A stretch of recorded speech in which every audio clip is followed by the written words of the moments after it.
Okay, we read chapter 7. And then I was wrong. There are only 10 in this book. There's 9 in this book. So we'll read 2 tomorrow and finish the book. And then I have to go and stick it on the charger. I think I got all the boys out. They are just little piss ants. They're like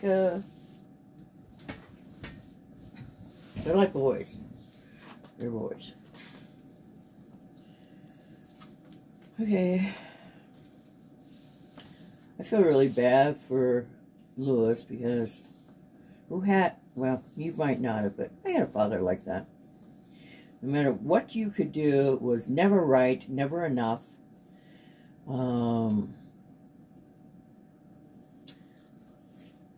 Other people might have seen him in a different light. He saw everybody else better than his eldest daughter, me. And I would have loved for him to once admit he was wrong. I mean, it would have covered a lifetime of him being wrong, just to admit it once. Never did. Okay, chapter 7. Mr. Racy did not die till nearly a year later. When New York agreed it was the affair of the pictures that had killed him.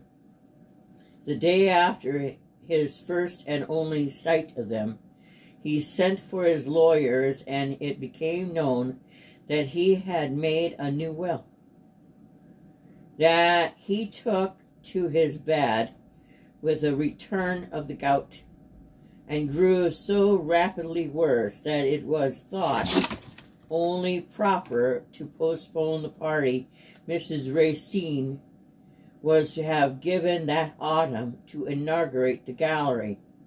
This enabled the family to pass over in silence the question of the works of art themselves. But outside of the Racy house, where they were never mentioned, they formed that winter the frequent and fruitful topic of discussion. Only 2 persons beside Mr. Racy had known of to have seen them. One was Mr. Donaldson Kent, who owned the privilege to the fact of having once been into Italy. The other, Mr. Reedy, the agent to whom had unpacked the pictures. Mr. Reedy, beset by Racy's cousins and old family friends, had replied with genuine humility, "Why, the truth is, I never was taught to see any difference between one picture and another, except with regards to the size of them. And these struck me as smallish. On the small side, I would say." Mr. Kent had known to have unbecome himself to Mr. Racy. Unbosomed? Unbosom. I don't know what that means. Unbosom. U-N-B-O-S-O-M-E-D. Francis, do I have to remove you from the room too? Please stop picking on the bird. Come on. We're not picking on the bird. Okay. I mean it.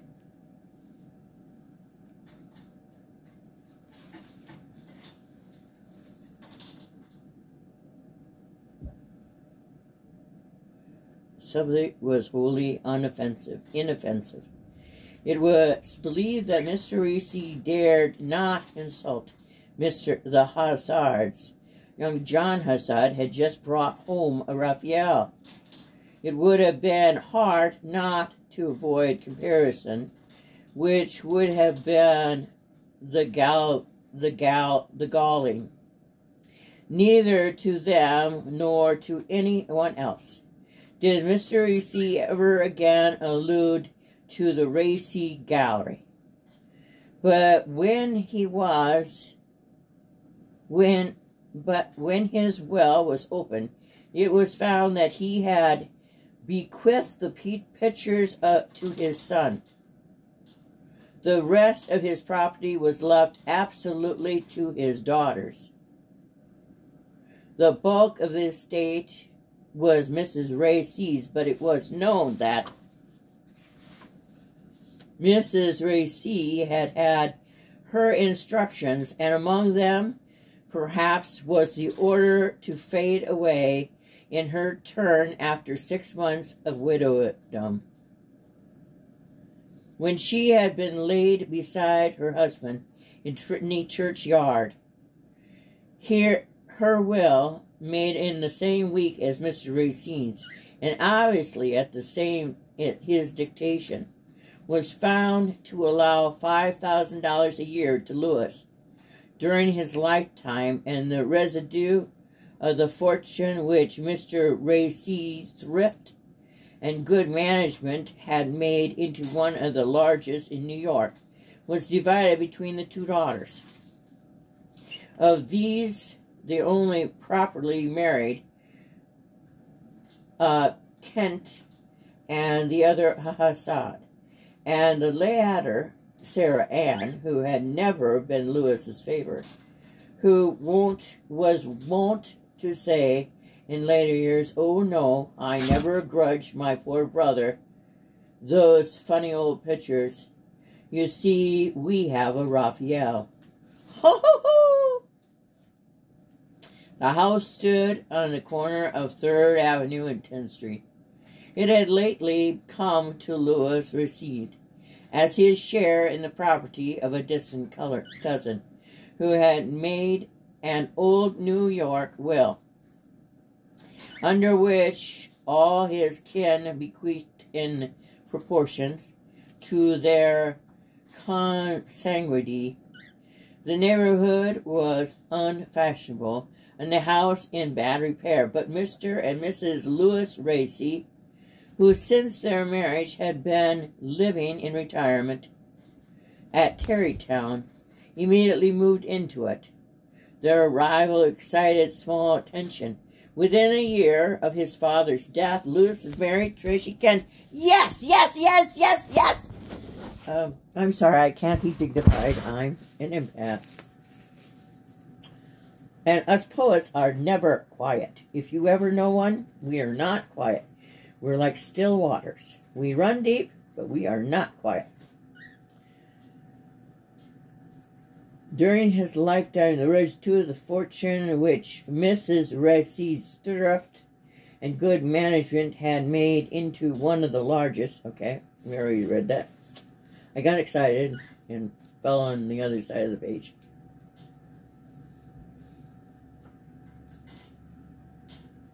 Their arrival excited small attention. Within a year of his father's death, Lewis had married Tracy Kent. The alliance had not been encouraged.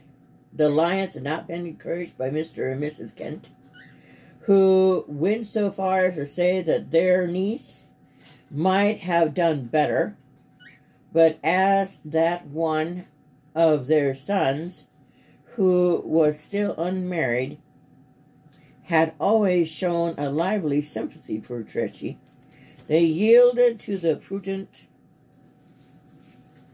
thought that, after all, it was better than having her entangled bill. Lewis Racy had been 4 years married, and during that time had dropped out of memory of New York as completely as if their exile had covered half a century. Neither of them had ever cut a great figure there. Tracy had been nothing but the Kent's Cinderella, and Lewis, ephemeral. I can't pronounce it. I'm sorry. Ephemeral. If you will Look it up, stick it in the comments, that'd be swell. Importance as heir to the Racy millions had but effaced by the painful episode which resulted in his being deprived of them. So secluded was their way of living, and so much had it come to be the habit that when Lewis announced that he had inherited Uncle Ebenezer's house, his wife hardly looked up from the baby blanket she was embroidering. Uncle Ebenezer's house in New York? He drew a deep breath. No, I shall be able to show the pictures. Oh, Lewis, she dropped the blanket. Are we going to live there? Certainly. But the house is so large that I shall turn the 2 corner rooms into a ground floor into a gallery. They are very suitable lighted. It was there that Cousin Ebenezer was laid out. Oh, Lewis! If anything could have made Lewis Racine believe in his own strength, it was the wife's attitude. Merely to hear that unquestioning murmur of submission was to feel something of his father's tyranny, Tyrannous,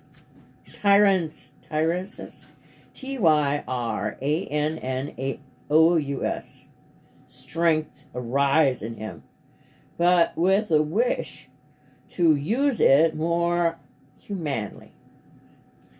You'll like that, Tracy. It's been dull for you here, I know. She flushed up. Dull? With you? Darling, besides, I like the country, but I shall like 10th Street too. Only you said there were repairs. He nodded sternly. I shall borrow money to make them, if necessary. He lowered his voice. I shall mortgage the pictures. He saw her eyes fill.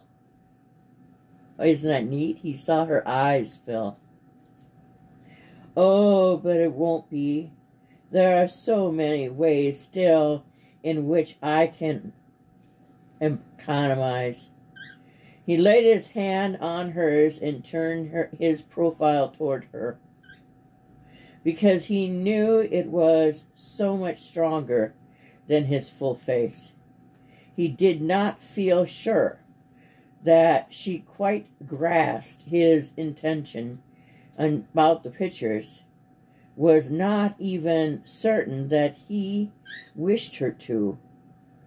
He went into New York every week now, occupied himself mysteriously and importantly with plans, specifications, and other business transactions with long names, while Tracy,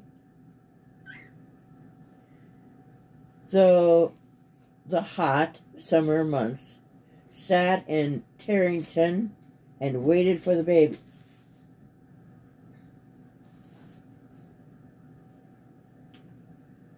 A little girl was born at the end of the summer and christened Louisa.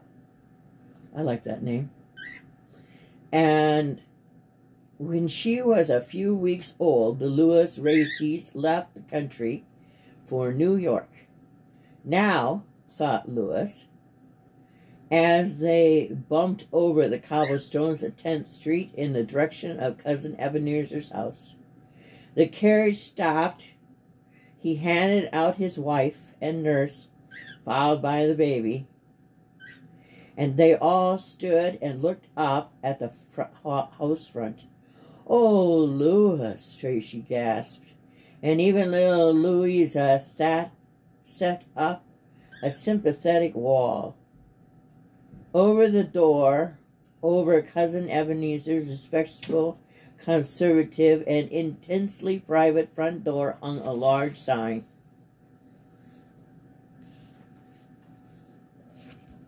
Board bearing in gold letters on the black ground of inscription.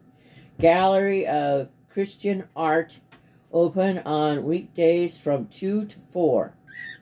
Admission 25 cents. Children 10 cents. Lewis saw his wife turn pale and pressed her arm in his. Believe me, it's the only way to make the pictures known. And they must be made known, he said, with a thrill of his old ardor. Well, ardor is referring to his passion. A-R-D-O-U-R. Yes, dear, of course. But to everyone publicly, if we shown them only to our friends, of what use would it be? Their opinion is already formed. She sighed her acknowledgement. But the entrance fee. If we can afford it later, the gallery will be free. But meanwhile, oh, Lewis, I quite understand. But clinging to him, the still protesting baby in her wake, she passed with a dauntless step under the awful signboard.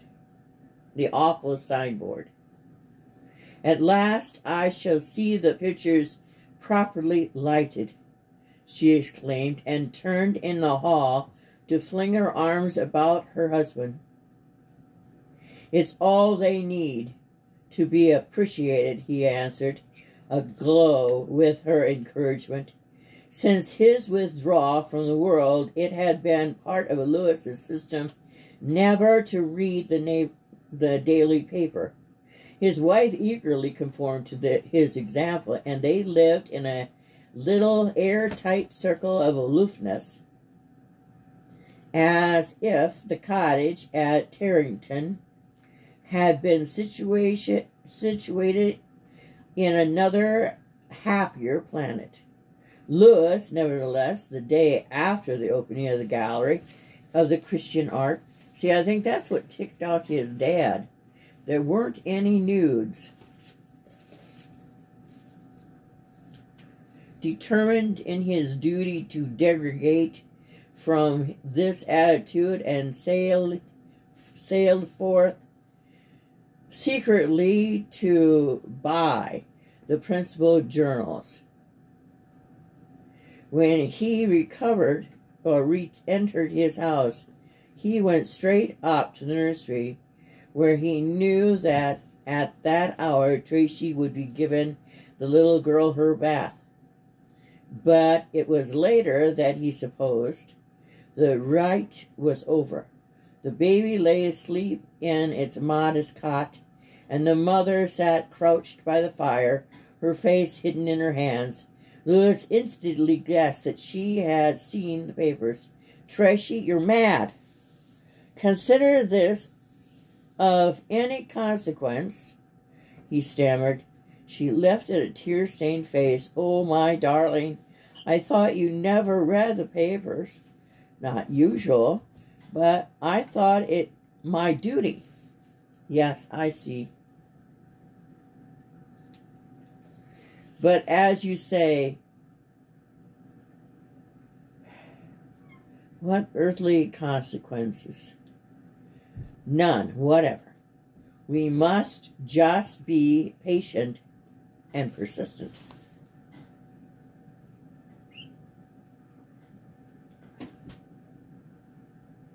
Are you leaving, lady?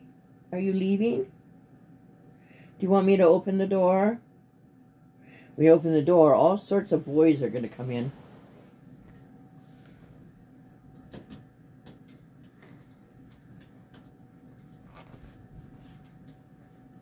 Can't open with that hand. Honeys, I can't open it with that hand. My arm hurts. No, we're not swearing. And I apologize for any swearing that might have gotten onto the last recording.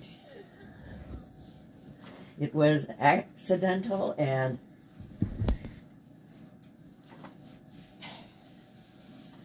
So, if you're a Puritan, I'm terribly sorry.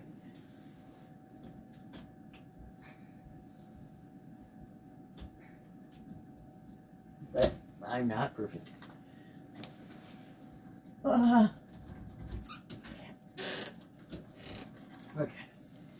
There, doors open, you can leave.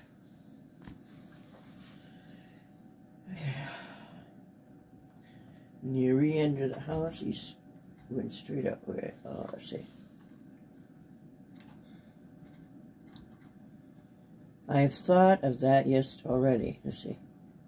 She hesitated, then her arms about him, her head on his breast. Only, dearest, I've been counting up again, even so carefully, and even if we give up fires everywhere, but in the nursery, I'm afraid the wages of the doorkeeper and the guardian, especially if the gallery is open to the public every day. I've thought of that already too, and I myself shall hereafter act as doorkeeper and guardian. He kept his eyes on hers as he spoke. This is a test, he thought. Her face paled under the brown glow, and the eyes dilated in her effort to check her tears. No, no, no. Francis, I don't want you doing that. Kittens think that chewing wire is okay. It's not.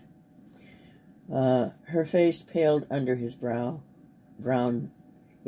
glow, and the eyes dilated, and in her effort to check her tears, then she said gaily, "That will be very interesting, won't it, Louis?"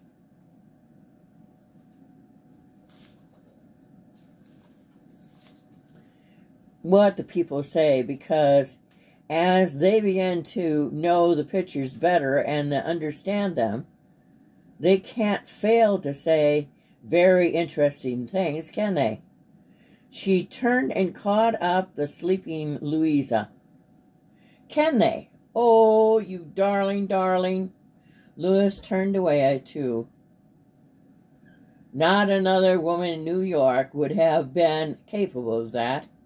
He could hear all the town echoing with the new scandal of his showing the pictures himself, and she so much more sensitive to ridicule, so much less carried away by apostolic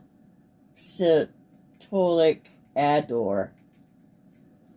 How much louder must the mocking echoing ring in her ears? But his pang was only momentarily. And one thought that possessed him for any length of time was that of vindicating himself by making the pictures known. He could no longer fix his attention on lesser matters. The derision of itinerant journalists was not a thing to wince at. Once let the pictures be seen by educated and intelligent people, and they would speak for themselves, especially if he were at hand to interpret them.